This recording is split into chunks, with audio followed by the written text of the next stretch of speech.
Natural solutions to money, relationships, wellness, and more. Shine a light onto your day and into your life. Power Your Life with Dr. Joanne White.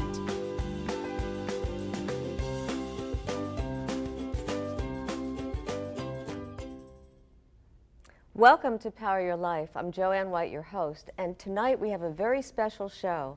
We have a first ever exclusive to share with you, which we'll tell you about in just a moment. But first, I want to introduce you to a remarkable young woman and a very talented artist who began a movement to reinvent the Divine Lorraine Hotel on North Broad Street in Philadelphia. One person who has been a huge supporter of this idea and who is here with her today is former Pennsylvania Governor Ed Rendell. With me now are both Karen Kunkel and former Pennsylvania Governor Ed Rendell. Welcome, both of you. Our pleasure. Thank you, Dr. Joanne. My pleasure. You are an incredible, bold, kind of audacious young woman who is really stirring up the pot a little bit, not only in Philadelphia, but with your vision nationally and thinking also internationally. Tell us a little bit about your concept of the Divine Lorraine. Sure. So the Divine Lorraine is a central part of Philadelphia's history. It's also a central part of Philadelphia's real estate. And the neighborhood currently is the 6th most violent neighborhood in America. And it's really great to see what potential the building has for the neighborhood. So there's a lot of halfway houses and homeless shelters there. And by turning the Divine into an art museum as opposed to apartments or a hotel, would really revitalize the whole neighborhood and bring both the new gentrification and the old constituents who lived there for a long time together.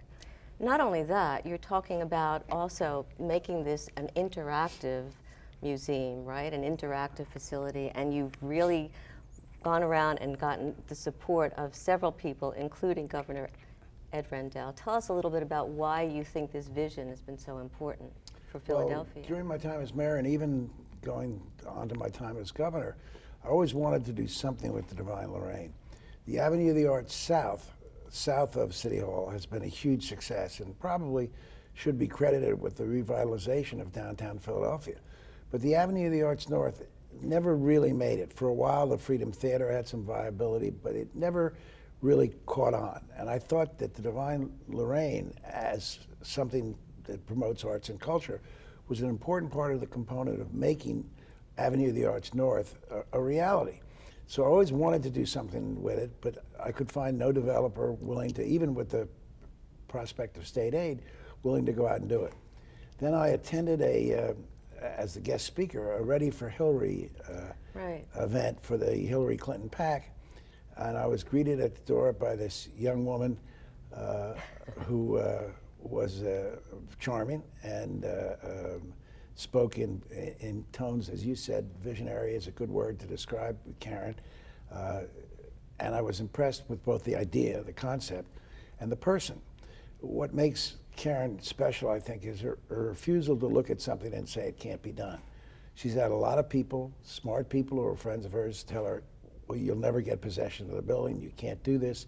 In fact, when President Clinton was in town, Karen did a wonderful sketch of President Clinton and Hillary, which he loved, and in fact, it's now up in their house in Chappaqua.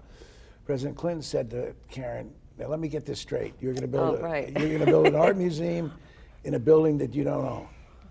Not only do you not own it, but there's a lot of controversy around whether or not it's even going to work. And so you had a concept that you presented not only to Governor Ed Rendell, but to Bill Clinton and to Louis Katz. Sorry about your loss. Sure.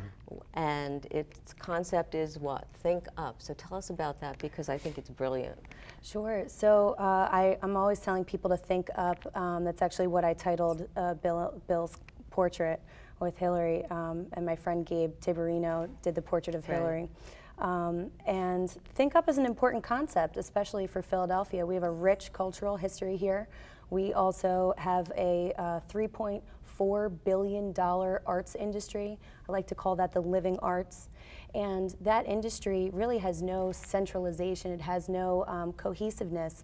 It's here and there and very scattered. Everybody has their own membership or website. And so people like Louis and Ed and Bill have been encouraging me to pursue the project, because what we do is we unite all of the existing resources under one roof, under one website, and we kind of share overlapping needs and resources, and we cut back on overhead costs, and it really brings people together. And that's why we call it Philadelphia Interactive Museum of Contemporary Art. I think it's brilliant, too. To be clear, part of the building is going to be a museum to the contemporary arts, but part of the building will house the various group arts and cultural groups, some of whom don't have a home or are on borrowed space and need a permanent home, and they'll all be there, and there'll be a great synergy of having them all together. So things like the Mural Arts Program, give us a few the others. Greater Philadelphia Film Office, Can etc. we unveil that painting that you did? I would love that, yeah. Please, because it's a first here, Yeah. and we're excited.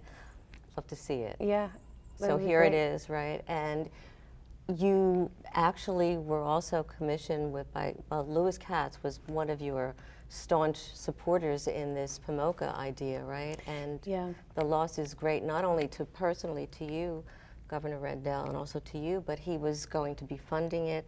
And the loss is great not only for Philadelphia, because he did so much. He was a philanthropist, and also I've done a lot of reading about him. I didn't know him personally, but he also had a sense of humor and wanted people to enjoy life, and you know him more than I do, so you spoke at his memorial. Sure.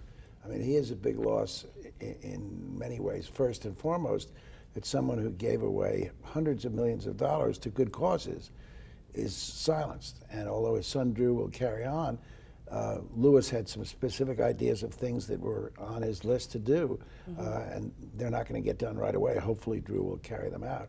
Secondly, he's a loss to all of us because, as I said at the memorial, the world for all of us who knew him is a lot less fun than it was before he died.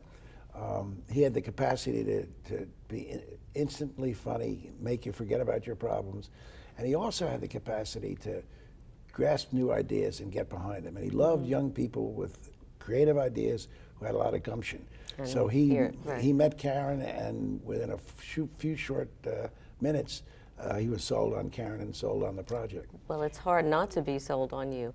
But also, President Clinton actually responded to you in gratitude with a letter. Yeah, it was great.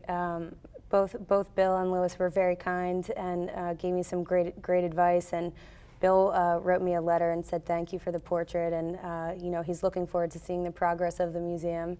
And Louis was so fascinated with Bill's portrait that he actually commissioned portraits of his grandchildren. Unfortunately, he passed away before he could see them, but we're going to make sure that his family gets them still. Yeah, and you're going to do it free of charge, which is very special. Yeah. Well, thank you both so much. I know your time is very pleasure. valuable. And stay tuned, because right after the break, we'll talk more one-on-one with former Governor of Pennsylvania, Ed Rendell. And then we'll be back with you, Karen. Thanks, Marianne. My pleasure.